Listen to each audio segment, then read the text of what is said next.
joining us. I'm Paul Wilson. And I'm Chris Emke. And this is Diesel Performance Podcast. Guys, we want to give a huge shout out to our sponsors right off the top today. Yep. Exergy Performance, XDP, Calibrated Power, Duramax Tuner, WC Fab. These guys keep the show going. You can support us by supporting them. So go check out their websites and see what they have to offer. Yeah, the holidays are coming up, Black Friday, Cyber Monday. When this podcast goes live, we're going to be a week away. Exactly. Yeah. So we are recording the Thursday. We're recording a week before Thanksgiving. There's a lot going on at the shop in our full-time jobs right now. Yep. So we're just going to give you guys a quick intro into one of our older episodes that our amazing super producer Justin Tyson is going to put together. By the way, big shout out to Justin. 10 years with the company. 10 years? That's crazy. 10 years. He's been podcast editor. He's been everything. He's been everything. For a hot minute now, for 5 years. Yeah. Roughly 4 or 5 years. He was shipper extraordinaire, tuner extraordinaire, yep, that happened. Customer service tuning sales extraordinaire for a bit. He did those things. I don't know if we're going to say extraordinaire. You know what? He here. Can checklist that. He's here with us. So he has more checklists than you or I. Oh, for sure. Sure. He's had more jobs here than I've had. No, bet. What's crazy is the amount of tenure in this office right now with the company. That's insane. Oh, we are 3 of the 4 Yes. highest in seniority in the company. That is wild. Wow, you're old. Yeah, I know. Wow, you were a kid when you started. We all were. At one point, man, we're all little tadpoles just swimming around trying to figure it out. That's it. Just trying to find somewhere to spend my money. Not Back a then problem it was anymore. payroll deduct. Well, hey, thank you guys so much for joining us. You're likely going to get a rebroadcast this week and next week, just knowing with the sale and the holidays coming up, give you a heads up. I'm sure Justin's going to pick out something awesome for you guys. So thanks so much for listening and enjoy. Chris, today we're going to dive into one of the topics that I think you and I have a lot of experience with, but maybe some of our newer listeners or some of the guys who are newer to the diesel performance game probably don't have quite as much exposure to. Tuning 101, man. Tuning 101. You bought a diesel, yep. right? You've read or your buddies have told you or whoever, right? Someone in your paths being crossed have talked about tuning a truck. That's right. But there's a lot of options. Well, yeah, and I think just tuning sounds great, right? Like we're going to electronically add horsepower to your vehicle. Yeah. Okay. Like that sounds good. It usually comes in at a fairly decent cost. Yeah. And you're like, well, okay, this is probably cheaper than a set of rims and tires for most vehicles. So and I get to have a better, windshield experience. That's right. So there's a lot of advantages, but with that also come a lot of myths. Yeah. So you and I sat down and we figured out, here's like the top 5 myths or the top 5 areas really that people get trapped when they're talking about tuning. And really we're going to look at a lot of comparisons between custom tuning and box programmers. I think before we get into that, there's some key phrases that I think we take for granted, just our line of work in this industry, we know. And the first thing that, I think term-wise that we need to know is box programming. And box programming is going to be somewhat of those more entry-level style programmers. They're all-in-one style tune. This is either going to be something that can potentially install through like the OBD or potentially have plugins, into the engine management system or in the engine bay. Right. It's really, you just, this will be supported for this truck. You order it, you install it, and it picks up a little bit of power. That's it. Yeah. I think that's a good way to put it. Now, custom tuning, opposed to that, is going to be for a single truck. It's going to be specific to your VIN. It's generally going to use different software that a software manufacturer such as EFI Live or HP Tuners or some other platforms will offer, and then a custom tuner shop will actually go through and use that software to build their own calibrations. And those calibrations across all platforms are for one truck at a time. And so that's what makes them unique. It's what makes them stand out a little bit different. Some of the other things I know we're going to be talking about, Chris, is where we install those. So ECM, TCM, PCM. You want to run our listeners and viewers through that? So, we're talking about those references are the management systems, the computer, if you will. So you have your ECM, which is your engine control module, your TCM, which is your transmission control module, and then a PCM, which is basically an ECM and a TCM together called the powertrain control module. Now, some trucks, if we were to talk about the Duramax lineup, they hold true to that ECM and TCM. They have an engine control module and a trans control module. But then you get into the Cummins, now a couple years are going to be slightly different, like the 07.5 to 09. Other than that, all the other trucks have always had a powertrain control module, a PCM, where the engine and trans calibrations are held on a single controller. Yeah, and it's just the Cummins, right? Just the Cummins. Just the Cummins, yeah. Yeah, so as I think through them, you don't have to spend a ton of time with this. Honestly, if you're looking for engine and transmission tuning, our advice is that's always going to be better. Right, and I mean the market. The market itself, they're going to offer engine and trans tuning. They're not going to break it down. Well, ECM and TCM or PCM. Yeah. Don't get thrown off by that, right? If you're ordering engine and trans tuning, that means that you're getting your engine calibrated and the transmission calibrated. Simple enough. Torque management. That's one that I think if you've been around vehicles long enough, you understand torque management. You've gone to floor it, and all of a sudden you don't feel like you have as much power. It's a limiter, I think is the best way I can phrase it. It's generally put in as a factory safety. So it's one of the ways, one of the parameters and computer programs that's built into your vehicle, your trucks, that limits the amount of torque that's going to come out, given on a lot of different conditions. It's mostly to prevent slippage. So they don't want you sliding all over. They don't want your tires spinning. They don't want the trans breaking, things like that.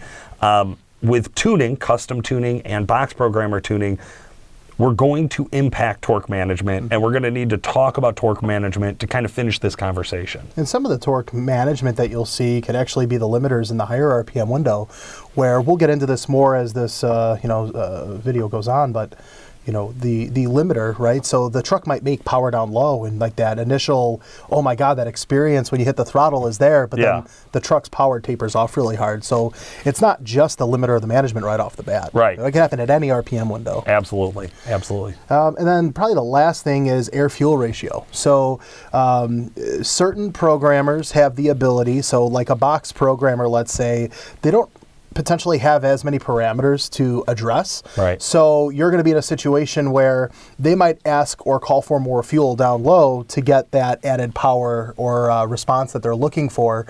So they're not able to physically target air-fuel ratio. Right. Where custom tuning, I'm able to go in and say, hey, okay, we want the truck to do X, Y, and Z, but we want to be able to maintain a proper air-fuel ratio so the truck can burn clean. Now, in the older trucks, this practice really isn't as important as it is in some of the newer platforms that have emissions equipment.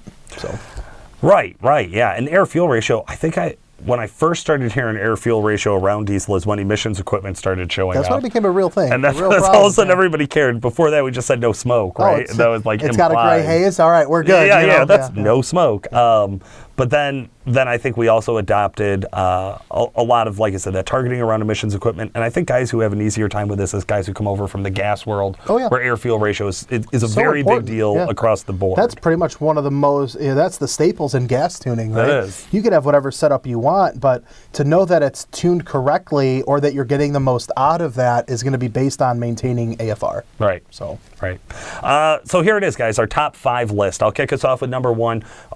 Horsepower and torque gains. Now this is that's a big one, Paul. Every tuner out there, every programmer out there is going to talk to you about horsepower and torque gains. There's some differences as we look at them. Number 1, just because there's a peak horsepower doesn't mean that's the horsepower you're making all of the time. It also doesn't mean that's the horsepower you need. So if you find a tuner, custom or box, says it's 200 horsepower gains. Well, that sounds great. Right. Horsepower comes at a cost, whether that's fuel mileage or reliability. Horsepower comes at a cost. All the hard parts. There's a lot of things that go with that. So don't let a peak horsepower number scare you off, and don't let it sell you and be the only thing you're tracking. Right. Also keep in mind baselines. So are we baselining what the truck made factory and saying we're adding 20% or we're adding 150 horsepower or whatever it is? Are we baselining what the truck was rated at from the factory? Those 2 different numbers. Because very different numbers. I know I just talked to one of our tuners over at Duramax Tuner, and they're like, hey, you got this truck baselined at 440, but it baselined here at 395. Yep. And I'm like, that's a tough call, right? like, what are we looking at, and how are we getting to that final horsepower number? And Chris, I think another one of the big ones out there is guys don't generally know the difference between crank horsepower and rear wheel horsepower. Yeah. There is a big belief that all trucks, all the time, any rated number you see is crank horsepower, and that rear wheel horsepower is only measured on the dyno. That's not necessarily true. A lot of the the published numbers for different trucks and different model years, depending on how the marketing department has rolled those numbers out, we've seen them match dynos. And we've seen within a few horsepower. Yeah, within a few horsepower, and then all of a sudden, a few years later, you'll see that same brand be 40, 50 horsepower off. Yeah. And you're like, well, is this crank? Is this not? There's a lot of variables. That's what this comes down to. There's not only the horsepower versus crank, but there's the dyno, the load, the altitude, the temperature, the gear that it was ran in, right? So many things come into play. But the biggest thing when you talk about horsepower and torque gains is, in a controlled test, where did it baseline? What did you net in growth and power? And then those are the horsepower gains that you're actually experiencing seat of the pants. That's it. And that's peak. The other big one that I think comes in to be more of a play for us who have more experience with custom tuning is usable horsepower. Ooh, I love that one. Applicable horsepower. So we were just looking at some dyno graphs this morning about a 2.8 liter running stock, and at 30 miles an hour, let's just use a random number, it was making 50 horsepower stock. Yep. But running 30 miles an hour with a tune, all of a sudden you see it making 40 horsepower. Yep. That's a huge jump when we're talking about percentage. That's 25%. So like, as we start to see that, it's also like, where does that power come on and how does that window look? Yep. Because you'll see some trucks where they dyno and all of the power is up top. Yeah. So it looks like it's stock coming up 30%, 40% power, 50% power, and then all of a sudden it ramps up and it jumps way out of bounds. And that's awesome. Some people like how that drives. Yeah. Other people, you're looking for like a toe tune where it's going to bring more torque on low and limit some of that peak horsepower. There's also that, you talk to guys and they're, there's no secret. We spend a lot of money on these trucks. Yeah. So guys will pour a bunch of money into their truck and they're chasing a dyno number. And let's say that truck makes 700 horsepower on someone's tune, on someone's dyno. But that truck comes up and down very aggressively. It doesn't actually maintain or, give that nice umbrella shape, what you'd want to see on a dyno graph, to where you might be able to take that truck and make 650 horsepower, but broaden the power band. That 650 horsepower truck's actually faster than that 700 horsepower truck. So, like you said, it's where that power peaks and what is going to be usable power within that power band really makes the difference. Exactly. So guys, don't always chase a number. The number doesn't necessarily mean a whole heck of a lot. It's not telling you the whole story. It's a component. It's something you want to know. It's something we want to tell you, but it's not the whole story. Chris, I think you were going to tackle our next point so there's a lot of different variables when it comes to installation process. So, we'll start with some of the box programmer types. Yeah. You can do a simple OBD2 plugin, right, where you do flash a calibration into the OBD. It's generally like a partial flash because it generally doesn't have the ability to communicate or manipulate the entire operating system. Right. Where if you compare that to a custom tune, there's a couple of different options for how the tune gets stored, but ultimately a custom calibration is always going to be loaded into the ECM via the OBD2 port, unless you're a couple rare instances like some of the newer Fords where we have to bench flash. Right. But when we do a custom tune, that is a physical operating system rewrite where the whole ECM is getting rewrote with a file that a custom tuning company developed. Absolutely. Okay? Now, when you talk about custom tuning, there's going to be SD modules where the tunes are stored onto an SD card and then inserted into the ECM like through MM3. OBD, like an MM3. Gotcha. Or you have Windows-based platforms like EFI Live, where you have a module that loads the file or is the interface to communicate in flashing. Probably the most popular these days is cloud-based tuning, something along the lines of like EasyLink, where you're able to take your smartphone that pretty much everyone in this world has, take your phone, wirelessly connect to a box that plugs into the OBD port, and navigate the calibrations and flash accordingly. Yeah. That cloud-based storage is so cool. It's amazing. I love it. It's great technology. Yeah. And then you have the other style of a box programmer, which I'll consider a modulation box. Okay. And what this is it's a separate brain, more or less, that is going to basically interrupt the signal that the ECM is sending to like the injectors. Right. So you're going to actually unplug the factory harness and you're going to piggyback that to a modulation box harness so that ECM is being interfered signal, and then that boxed programmer is going to send its own signal back to the injector. So you are basically making it more complex with a web of harnesses. Not to mention you have a third-party brain box controlling what the truck is doing, which ultimately could lead to potential failure prematurely. I hear Nick's pregnant's voice screaming in my head about unmetered fuel at this point. Unmetered fuel, yeah. Like when you have the modulation style, like you are literally manipulating the system so the truck doesn't know what's going on. Yeah, You're fooling it. if we track back to that like air fuel ratio we were talking about earlier, like this is where it comes into play so hard. This is where boost fueling comes in. This is where the truck is being manipulated fueling and it's not injecting what it actually thinks it is. Then you get into the great conversation of, well, my truck shows it's getting 30 miles to the gallon. No, you know, so there's all these different things that, you know, being that it's a tuner, it's a lot more than that, and it does complicate the process of the truck as a whole. Can you talk a little bit about how emissions equipment plays its role through like future upgrades as we start to move into like future upgrades and we're thinking about what tuner's right for me? Because I think the one thing we're skipping over is probably cost at this point, right? Of like box programmers in general cost less than custom tuning. There are exceptions to that rule, and what truck you have, that's going to vary widely, and what tuner you go to, that's going to vary widely. But do some research, find out. You know, there's plenty of resources out there. But I think that's one of the things that draws guys down to that. However, it's really easy to forget that as we talk about check your horsepower numbers, know what your horsepower numbers are about, know what your installation process is about, but also like this big point of what are you going to do with the truck? Yeah, that's, you know, you become a new enthusiast in this space, right? And the easy to find products are generally those box style programmers. Yeah, they're like household names in the diesel industry, right? So you buy that product, and then you start to get, you know, you start to realize you're getting bitten by the diesel bug, as I like to call it. Now this is where things get finicky. Right? Well, then you throw a turbo on it, and then you realize your trans can't handle the tuner and the turbo together. So and then you find out you need bigger injectors because your buddy said that that's going to make the bigger turbo spool up spool faster. quicker. Yeah, there you go. That's a good one.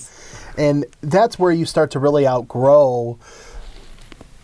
There's no secret here that a box programmer isn't going to satisfy those initial needs. Right? Like there is a time and a place. Yeah. What happens from there, though, is as you make these other upgrades, those box-style programmers aren't necessarily specific to those upgrades. They're a universal platform that is set up for a stock truck. Right. So when you start adding in intakes in some applications, when you think about a 4-inch style intake on a Duramax, a box programmer can't correct that. Right? No. Mass airflow reading is going to be jacked up. It needs a custom calibration. Or you throw in a set of 30% over, 50% over, 100% over, or 100 horsepower injectors, whatever that bigger size injector is. What that generally means at that point is if you have the box programmer in the mix and you have a 30% injector, that's 30% more fuel. All the time. All the time. All the time. That's where... Plus whatever the percent increase is from your box programmer. Right. Or wiring gizmo is like, it's now... Wiring gizmo. There you go. There you go. It's now, it's, you know, 30% times X more fuel, which means we're going to ruin our air fuel ratio, which means if you have a newer truck with emissions equipment, you're going to have higher regen cycles, shorter life out of your emissions equipment. Because it's working harder, more frequently. More frequently, easy, like you're going to burn them up. Excuse me. One of the things to keep in mind is like even the EPA rates DPFs and the emissions equipment of a lifespan of 150,000 miles. That's based on normal operation. So if you have a box programmer or you have inferior tuning and you are causing more frequent of regens, that 150,000 miles needs to get adjusted back down, like way back down. So things like that I think are really important to consider. And also, I know a lot of guys when they buy a truck, especially a new truck, and they have a payment on it, there's a warranty with it, they're like, I'm going to tune it and I'm not going to do anything else. And then they get a set of wheels and tires and they want to adjust the tire size. That's not the upgrade we're talking about. Go ahead, adjust the tires. What we're talking about is, are you the type of guy who when the injectors fail, you're going to put stock ones back in it? If your turbo fails, are you the type of guy who's going to put a stock turbo back on it? When your transmission fails, are you going to put stock components back on it? If that's who you are and that's who you've always been, maybe you could get away with a box programmer. Maybe. You spent enough money to buy the diesel, probably should get it some good tuning, but that's just my opinion. Tailored to it. Right? But there is that side that's like, you also have to know who you are and what might happen, right? And plan for that. That's a part of what I think looking at future upgrades are. Well, I think that kind of ties us into the next segment, right? Where we talk about vehicle specific. you bought a specific vehicle, right? You spent the extra money for a diesel, whether you're cross-country traveling the camper with the kids and the family, recreationally towing a boat or four-wheeler, whatever the case may be. Parking lot crawling, whatever it is. You bought the diesel for a purpose. In the programming that is offered, there is a specific purpose, and they're specifically going to support a vehicle, I guess is the best way to put it. So you have box programming, for example. You buy that box programmer, that's going to work on an array of vehicles, depending on the application. There's some programmers that you could purchase that will support 2001 all the way up to a 2010 Duramax. Sure. Or you could buy a tuner that will support Cummins from 2003 all the way to 2018. Yeah. That's a wide range of support for a vehicle that I could literally plug it into an 07 Cummins out in the lot and then unplug it and then plug it into my 15. Which almost makes me think, how many calibration changes could they be doing if they could fit all of that memory on there to support all of those different vehicles? And like, we know vehicles, like, just because you and your buddy have a 2007 Cummins, doesn't mean they're going to run the same operating system. It doesn't mean they have the same options. It doesn't mean, like, tunes could be very different to get the same result out of your two vehicles. Very minimal changes to support a wide range of vehicles, unfortunately, right? That's the reality. And I think that, some of that is going to tie into the next topic that we're going to have, but there's also licensing and credits. Right. Right. And this is generally where a big confusion comes in the custom tuning space is, well, I see the module, right, an AutoCal or an MPVI or an Auto Agent, and I see the cost of the tuning, but what's these credits? Why am I paying X amount of money for credits? Yeah. Well, unfortunately, when you're buying a custom tune, you're not just buying one package from one company. You're generally buying, like you mentioned earlier, for example, a calibrated power tune. That's our intellectual property. We are indeed that. That's our development. But we just so happen to support it on EFI Live, so that's EFI Live's hardware, and EFI Live needs their taste in tuning that truck, and that's where the licensing credits come in. A lot of these companies have this model of business where it's free to use their software, it's free to work with R&D on them, it's a lot of their stuff is free, and their cost of hardware is very low. $300 to $400, $300 to $500 for hardware. It's cheap. I mean, in the grand scheme of things. And it's a diagnostic tool in the mix as well. Yeah, it's not just all of these data logging and the software is wildly advanced, and now access into ECMs is wildly expensive and takes a ton of R&D time. Right. All of that's free. Or very low cost, but really costs you where they make their money is every time you flash a truck, you have to pay them a fee. And that's either, like with EFI Live, it's a license. With HP Tuners, it's a credit. With EasyLink, it's tokens. Everybody has their own little nomenclature for it. But essentially, we have to always pay these tuning software and hardware companies. They get their taste on every tune. And once that one truck is flashed with that piece of hardware, you don't have to constantly pay a fee to flash that vehicle again. Right. You could flash that vehicle once it's married as many times as you want. But to do another vehicle, there's going to be the cost of a tune and then the cost of a license. And this is where box programmers have that advantage, that if you, I don't know, if you and all of your buddies all have the exact same needs and you find a tuner, a box programmer that supports all of them, and you want to go and tune one and then return it to stock and tune the next one, or return it to stock and tune the next one, you wouldn't be able to usually tune them all can do at the that. same You can't have them all time, tuned at the same time, but right? you could use that same box to flash. Yeah, right. So you all could experience it. I don't see a lot of places where this is wildly helpful to somebody. I think the idea of like, I trade in my truck every 3 years and I might get something different, therefore I want a tuner that might work. Potentially support, right. But you don't have a guarantee that it's going to support the new truck, by the way. So there's holes in it, right? But it is one of those things that comes up that I think people get confused about, that there's a lot of misunderstanding. Now the last one is a big one, and I think probably the biggest one. Groups it all in, groups everything together. Is we're really talking about drivability. And this is the difference between the two. That's right, yeah, between a box programmer, between custom tuning. Nowadays, I will say we have seen some of the best drivability out of a box programmer that I've ever seen. That being said, I think 10 years ago where custom tuning was at for drivability is probably where box programmers are at today. Right. And we've also had 10 more years of, Right, which just pushes custom tuning 10 years into that advancement still, where you're going to get smoother shifting. You're going to get generally a more steady throttle or like a linear throttle curve, I think is what we usually would say. Yeah. Quieter engine operations, better EGT management. That's going to be a big deal for anybody towing. Yeah. a lot of the box programmers do have switch on the fly. That is becoming more and more of a thing. A lot of them have multiple tunes that you could flip between. Excuse me. How much of those are power level changes? How much of those are tune changes? I think that varies depending on the brand and the vehicle we're talking about. But it's drivability is that. It's that windshield experience. It's that how do I feel every time I get in and out of the truck? How does this impact me in my day-to-day life? And that's where I think it's really hard to consider custom tuning and not make that choice. Well, again, it kind of falls back to what we were talking about before, where you're a new diesel enthusiast and you buy a box programmer. Yeah. And, we get these calls all the time or, Facebook messages where, hey, I have a truck and I'm seeing hot EGTs when I'm, at a couple thousand feet elevation going up a grade. I want to buy a turbo to combat that, right? Well, a turbo isn't going to necessarily fix that. It's only going to probably make things worse. Like, it's the programming. So when you look at a box programmer, they're always going to talk about that throttle sensitivity, like you mentioned, not throttle linearity, if you will. We're talking about throttle touchiness. I love throttle boosters. That's that initial 20, 30%. It makes the truck feel like you're really pressing the throttle 40, 50%. And then once you get past 50, 60%, there's just nothing left.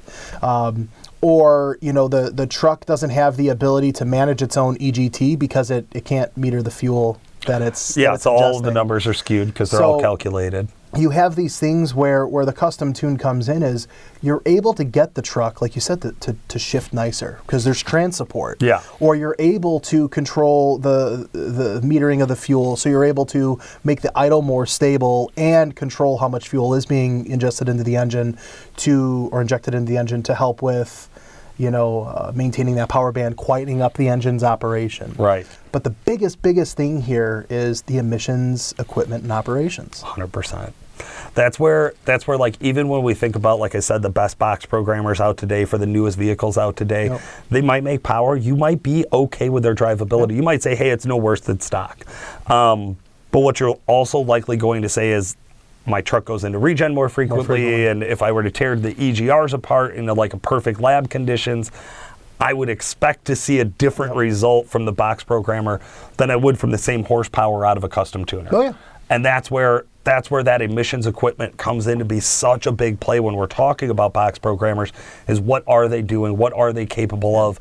Yes, you're going to get some good results out of them, and that's great. And if that works for you, sold. But there's more things to consider. I would say, as a new diesel truck enthusiast or someone who's been around this a long time, right? Mm-hmm. The best thing to take away from this is if you plan on never modifying the truck and you just want a little get up and go, a box programmer would probably work. Yeah. Would probably work. Especially pre-emissions vehicles. Right, especially pre-emissions. Yeah. But if you have a newer emissions truck, or you have a truck that you plan on, you can't leave anything alone, like myself, don't spend the money twice. Do the research. Yeah. Do the research. Understand what you think your long-term goal is going to be, and then invest in it accordingly. Because at the grand scheme of things, you don't want to spend money twice. It feels unavoidable, but yes, you don't want to. I say it all day, and I do the same thing, right? We're all there.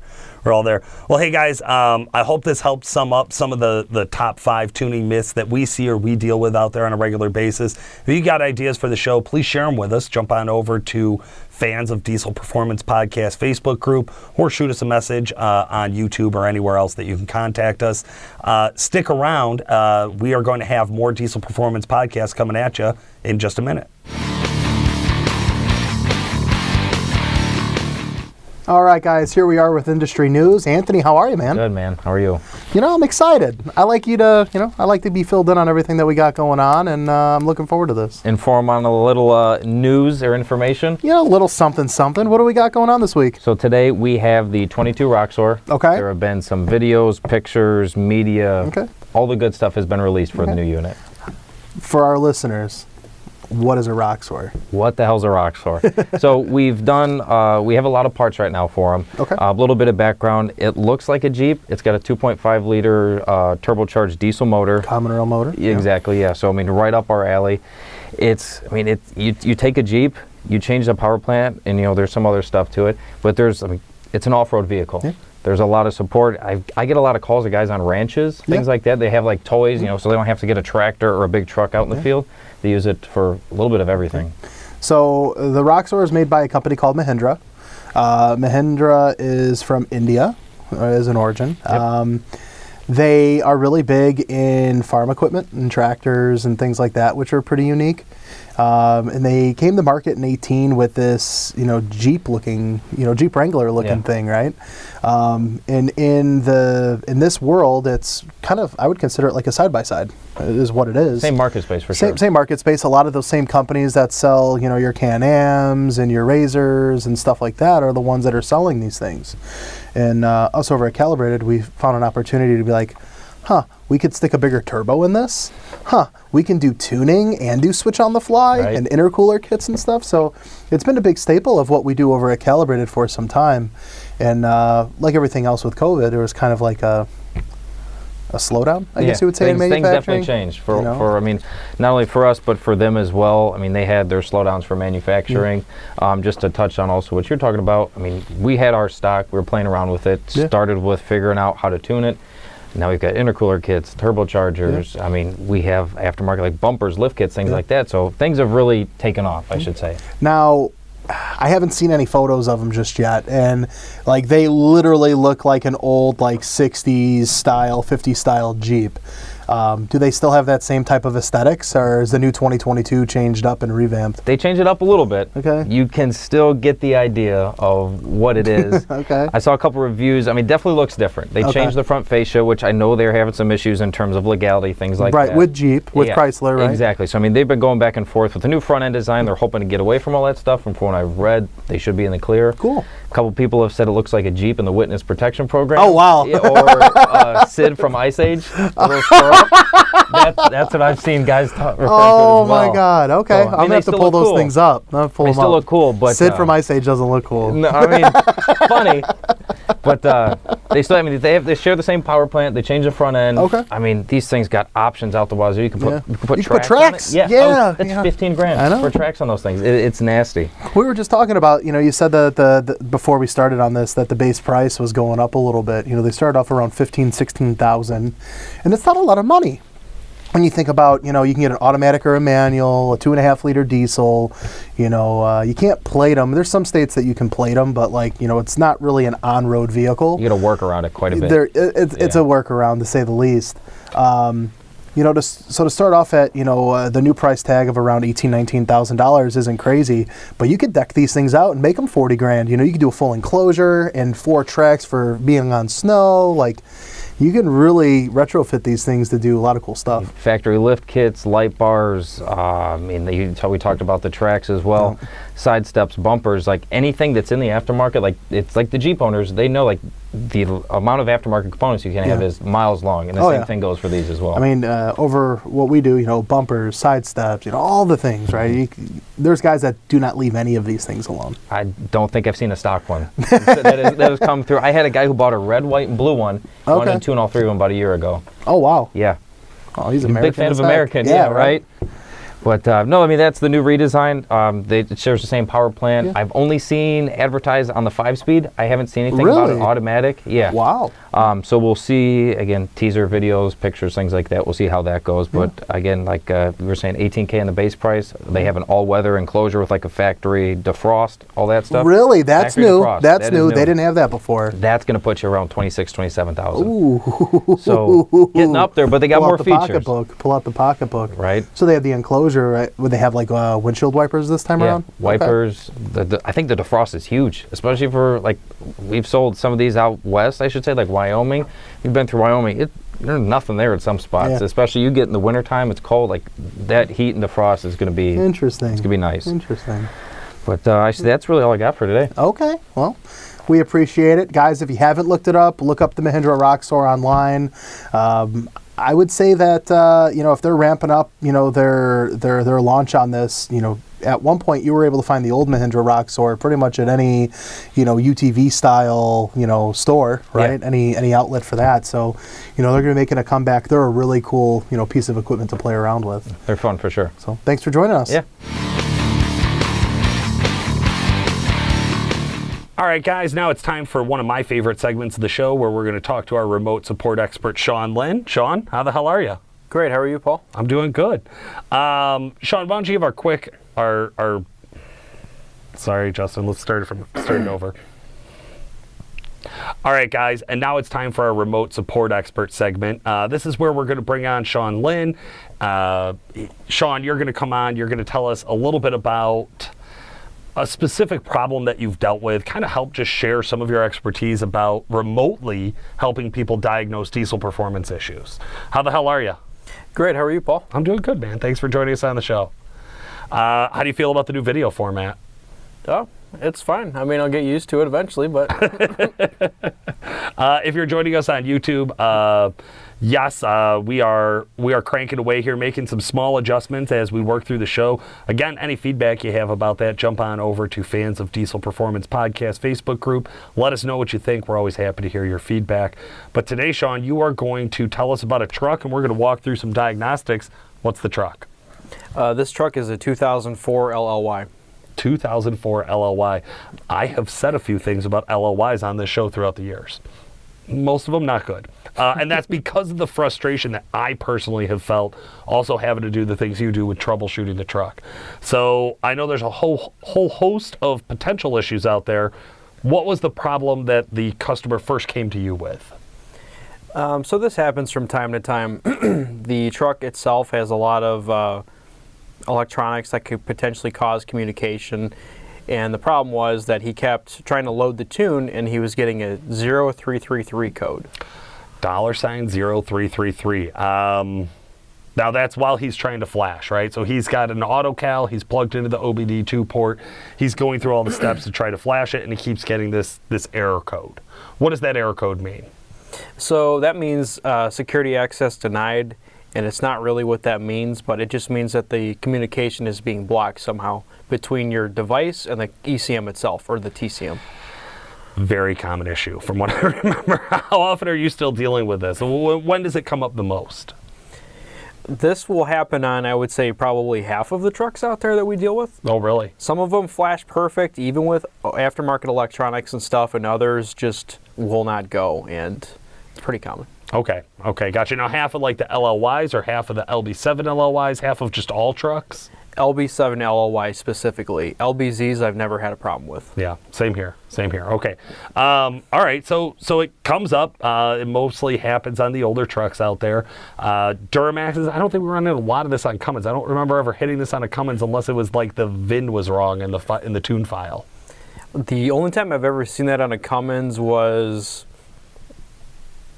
basically we had to remove the lift pump relay. Okay. I've only seen that happen like twice in the time I've been here. Gotcha. All right. Not that common on a Cummins. Older Duramaxes, that's probably going to be the guys who are dealing with this the most. Walk us through your diagnostics for this. Yeah, so the first thing I would have to do is ask if your device has been updated, because the first thing that we want to do when we send out a new tune update is make sure that your device is updated. Because if it's not, then that's going to cause issues right there. Gotcha. By itself. Okay. And that's like an AutoCal or a V3 or a V2. It'd be any of those, or a Spade. They're all pretty similar. So any of the EFI Live hardware, this would be our first step. Yep. Okay, cool. What's next? After asking about the device being updated, basically I would need to know what steps did you follow to get this code to come up? Are we going to program full? Are we going to program calibration? Are we doing a trans tune, an engine tune? I just need a little bit more info. That's an interesting one, because I like the idea that, like, listen, we know this code comes up a lot, but we don't want to jump the gun, right? We want to take our time and kind of understand, give me the whole problem, let's hear the whole scenario, and then you can kind of help diagnose further from there. Okay, let's assume that they walked through, they did do tune, they had updated their device, and that they had actually gone through and used program full and followed the steps correctly. What would you do next?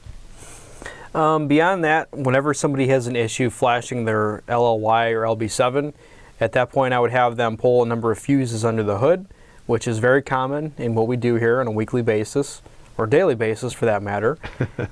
And then as well as hooking up a battery charger, because if the voltage drops too low at the ECM, it could potentially cause an issue as well. Do guys ever go and check their battery and come back and they're like, hey, it's good, it's 12 volts? Yeah, they're like, oh, I just replaced these batteries. Well, that's not the point. The point is the voltage drop. Right, yeah. So that's an easy one. It's easy to overlook. And I know 90% of the vehicles I've ever installed a tune on, I did not have a battery tender or battery cables hooked up to it. I just went out and flashed it and it worked. But I'll tell you what, the first time you have that problem will be the last time you don't hook up a battery tender. So that's just one of those. It's easy, it's quick. Now the fuses. Why are you pulling the fuses? So to try to combat the voltage drop and as well as communication errors, we pull fuses on some key components. Okay. Just so that there is less traffic in those data lines, so we have a better chance of flashing it without an issue. That's such a cool way to do it. I like that idea. All right. Okay, so I've pulled my fuses. I've hooked up my battery. What should I do next? Beyond that, we can either do the flash with the handheld device itself, or we can actually do a pass-through flash, and there's additional ways and strategies we can use in order to accomplish that. Pass-through flashing is my personal choice because then I don't have to copy files to and from the device. You have your computer's entire library at your disposal. Okay, so pass-through flash is where we take a laptop out to the vehicle, we hook the laptop up to our EFI Live hardware and the EFI Live hardware up to the truck, and now we are going to use the laptop interface and not the actual hardware interface. So it's passing through that device directly to your ECM, and I'm right there with you because you can opt for. You can choose the options of try alt keys, which is try additional unlock strategies, try alternate keys for unlocking. I know we had talked about this one previously. I always turn off high-speed flashing. You said you've only seen it help one time. The only time I ever actually had to turn off high-speed flashing was on an LB7 that crashed. It kept crashing again and again with high-speed turned on, and I was able to turn that setting off, and it took twice as long, but it still was able to flash it, so okay, it worked for me in that instance. Sean, I think that's a really good place to leave off here. Before we go, any additional advice you'd like to share with our audience? Yeah, so the only time you ever really need to update your device is if we send out a tune update. Otherwise, I mean, if you have the same files on the same firmware, you pretty much are good to go. Leave it alone. That's right. Yeah. So if you've just been sitting around with your custom tune for the last, 3 years, and you're like, wow, I wonder if there's an update, don't go update your EFI Live device. That'll just cause problems when you're flashing. So the only time you need to update your device is if you have actually recently just been sent a tune update. That's good stuff, man. Thank you so much for joining us today, Sean. Thanks for having me, Paul. Thanks for joining us today, guys. This has been Paul Wilson. And Chris Emke. Make sure to like and subscribe, and we'll talk to you again soon. Take two, Paul.